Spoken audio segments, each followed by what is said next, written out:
It's that time of year again where us language learners set our language learning goals for next year. And I've been taking the time to set my language learning goals for 2024, and I'm incredibly excited for where my Spanish journey will take me as I strive for these goals. My first language learning goal of 2024 for Spanish that I would love to achieve is improving my speaking skills. I've been striving for this goal over the past few years now because I have finally come to the conclusion that even though I am a fluent Spanish speaker, that does not mean that I speak perfectly, and it does not mean that I can't improve my speaking skills, because I know that there are many aspects of my speaking skills and just overall communication in Spanish that I can improve. I need to stop shying away from having conversations with Spanish speakers. So yes, this still happens to me from time to time, where I see an opportunity to have a conversation with a Spanish speaker. So whether I'm at a store or I'm at a club or something like that, and I may be very shy in that moment and I just don't feel like having a conversation. So if I shy away from having a conversation in Spanish, then I'm just reducing the opportunity to improve my speaking skills, because there are many benefits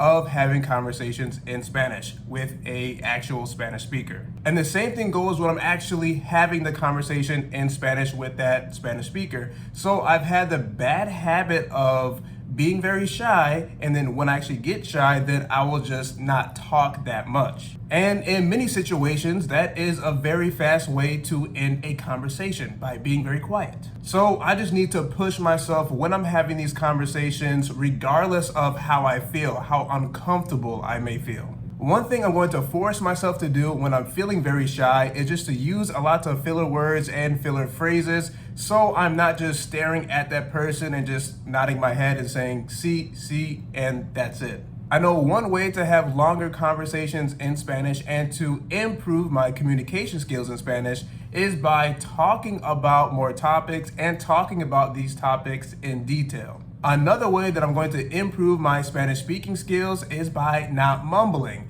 Now, this has become a very bad habit over the past few years as well, and the reason why I mumble is for a few different reasons.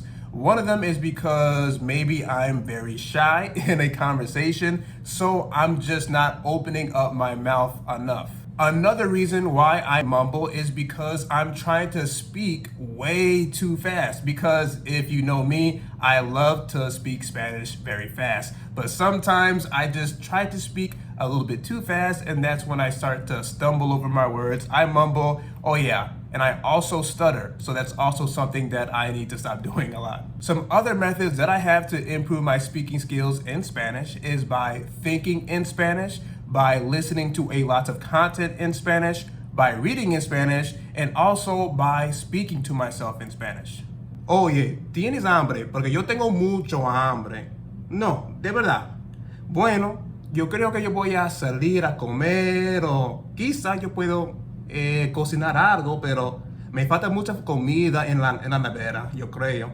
Speaking to myself in Spanish actually helps out a lot. Another language learning goal of 2024 for Spanish that I have is to read more books. I love reading books in Spanish, and I have read 2.5 books so far, and the first one that I have read is called 17 Minutos, Entrevista con el Dictador by Jorge Ramos, and I enjoyed this book very much so. And now the second book that I have read is called Fundación by Isaac Asimov. And this book, I'm not going to rant too much about it. I didn't enjoy it that much, I'm not even gonna lie. Now, the book that I'm currently reading is called Yo no soy tu perfecta hija mexicana by Erika Sanchez. And this book is really good. I'm only, halfway through it right now. I'm on page 150, but I like it a lot. It's very entertaining, and I'm really connecting with the protagonist of the book. I almost forgot. While I was reading Fundación, I also started to read this book here, No Me Puedes Lastimar by David Goggins, and I did not get very far at all. I think only, looks like I've read about 66 pages. So I didn't get that far. That's kind of a bad habit of mine. I usually end up reading 2 books in Spanish at the same time, and that's not the best for me. So I completely stopped reading that book for now. However, I still want to finish that book, and I also have other books on my list that I would love to read once I finish Yo no soy tu perfecta hija mexicana, like La Sombra del Águila by Arturo Pérez Reverte. So this is kind of like a history style book. I'm not sure if it's fiction or non-fiction yet.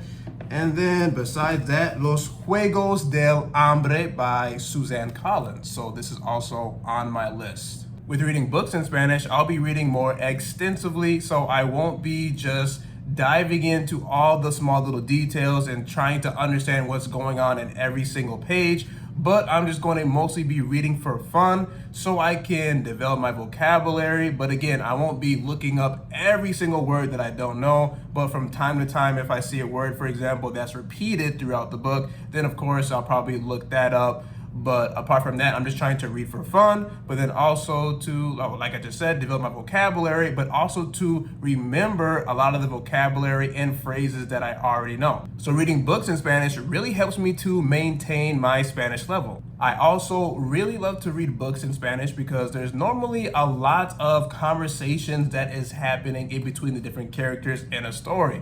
So that actually helps me to have better conversations as well, because I start to remember different phrases and different words that I can use in a conversation. This character in the book asked the question, ¿Cómo es? And then the response from another character was, es bastante conservador. Ve Fox News y cosas así. Besides reading books in Spanish, I just need to read in Spanish overall. So whether that is when I'm searching things on Google, so I like to search up different recipes on Google, right? But sometimes I have the habit, or I won't say sometimes, many times I'm searching different recipes in English instead of searching recipes in Spanish. So that is something that I can do differently next year. Another language learning goal that I have for next year is to develop my accents, and more specifically, my Dominican and my Mexican accent. I've been trying to develop the Dominican accent over the past few years because I went there 2 different times and I absolutely fell in love with the country, the people, the music, the food, and the way that they speak. And I won't rant about it in this video, but developing this accent has been incredibly hard for me as well. Now, the Mexican accent is on my list to develop mostly out of pride because a few years ago, I tried to develop a Mexican accent,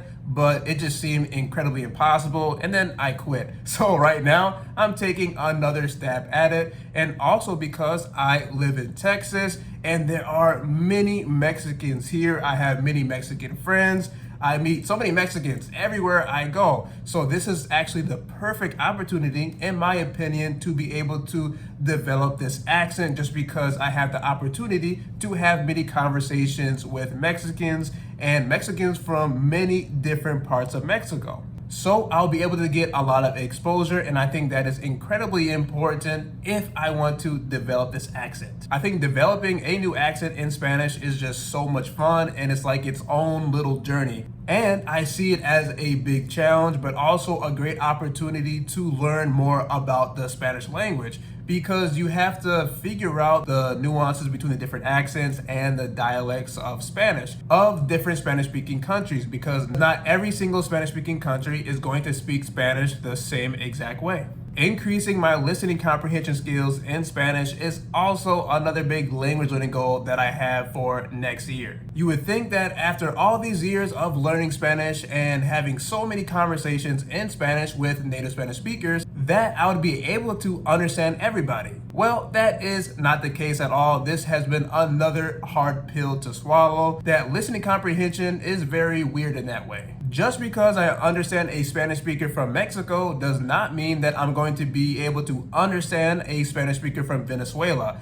especially if I have never met anybody from Venezuela before, because it goes back to that same fact of not every single Spanish-speaking country speaks Spanish exactly the same. This year alone, I've had many conversations with Mexicanos, Dominicanos, Venezolanos, Hondureños, in which I honestly did not understand maybe even 50% of what they were saying. So to be able to comprehend these different Spanish speakers that I am speaking with, I know that honestly it could take many months before I can even increase my comprehension even a little bit, because it takes, at least for me, it takes a lot of exposure, a lot of conversation, learning a lot of the vocabulary, and just overall getting adjusted to their accent. It's going to take a lot of work. Another language learning goal that I have for next year is to learn more about Hispanic and Latino culture. Learning about culture is so important to me. I always say that language and culture are inseparable. If I learn more about the culture of a specific Spanish-speaking country, I'm going to learn a lot more about the Spanish language, and then in general, just about the Spanish that is spoken in that country. By increasing my knowledge of culture in different Spanish-speaking countries, I'm definitely going to be able to increase my listening comprehension skills and also improve my speaking skills in Spanish. For example, after going to different restaurants in the Dominican Republic, I was able to understand Dominicans a lot more because I was learning all the different names of the different dishes that they had there. So I could also have longer conversations in Spanish with this new vocabulary. The same thing goes with Mexican culture. So before this year, I didn't know many of the names of different dishes in Mexico. So I started to learn a lot more by going to different restaurants. And the more I started to learn about these different dishes, I was able to understand a lot more of my Mexican waitresses and waiters. I want to continue using this method in 2024, but with different Puerto Rican restaurants, because I know there are a few around me. One big thing that I'm changing with my language learning goals in 2024 is to have major goals and also to have minor goals, because since I love Spanish so much, there are usually many different things that pop up during the year that I would just like to start doing, or start striving for rather. But there are only 24 hours in the day, so that's why I have to resort to having these major goals and these minor goals. The language learning goals that I just shared were my major goals, so they are my primary focus. But I also have some minor goals that I would like to strive for, but they are not priority at all. One minor language learning goal that I have for next year is to take the DELE exam. So this exam right now is a minor goal because I don't really need it, I would say, but it's just something I'm thinking about taking because I've heard many benefits of it.